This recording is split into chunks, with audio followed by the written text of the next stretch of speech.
मैं बहुत ज़्यादा अल्हम्दुलिल्लाह खुश हूँ क्योंकि मुझे लगता है कि एमबीबीएस एक ऐसी फील्ड है जिसे आप चूज़ नहीं करते, एमबीबीएस आपको चूज़ करता है। तो मैं बहुत प्रिविलेज फ़ील कर रही हूँ कि अल्लाह ताला ने मुझे इस काबिल समझा और मुझे इंसानियत की खिदमत के लिए चुना। So I am really happy. White coat ceremony जो है ये जितने भी मेडिकल कॉलेजेस के लिए लोग अप्लाई करते हैं और जो मेडिकल कॉलेज में पहुंचते हैं उनका ख्वाब होता है, क्योंकि वाइट कोट जो है वो मेडिकल कॉलेज के जो लोग हैं उनके लिए एक स्पेशल उनकी पहचान है। Today I am feeling so proud because आज मैंने अपने वालिदैन का ख्वाब पूरा कर दिया है। वो ये था कि वाइट कोट पहनने का। ये बहुत अच्छी फीलिंग है एमबीबीएस की में आने के बाद। और मेडिकल कॉलेज में सबसे अच्छी चीज़ मुझे ये लगी कि जो आज की बहुत प्राउड मूवमेंट फ़ील हो रही है, क्योंकि मेरे जो पेरेंट्स हैं वो इस टाइम कोटली में घर पे हैं, लेकिन जो है मुझे यहाँ उनकी प्रेजेंस फ़ील कर पा रही हूँ।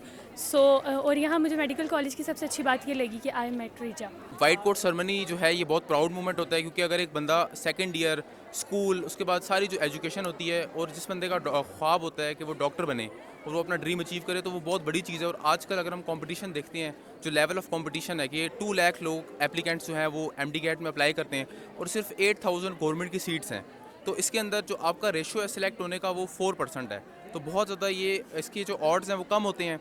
तो इसलिए इसमें जो सिलेक्ट होना एमबीबीएस के अंदर बहुत बड़ी बात होती है, स्पेशली गवर्नमेंट सेक्टर के अंदर सिलेक्ट होना। और वाइट कोट सेरेमनी इसलिए मैं समझता हूँ कि बहुत प्राउड मूवमेंट है और बेसिकली ये एक हमारा अचीवमेंट है कि यार हमने एक चीज़ अचीव की है। आज का दिन मेरे लिए बहुत स्पेशल है क्योंकि मुझे लगता है कि आज मैंने अपने फादर का जो ड्रीम है वो पूरा किया है।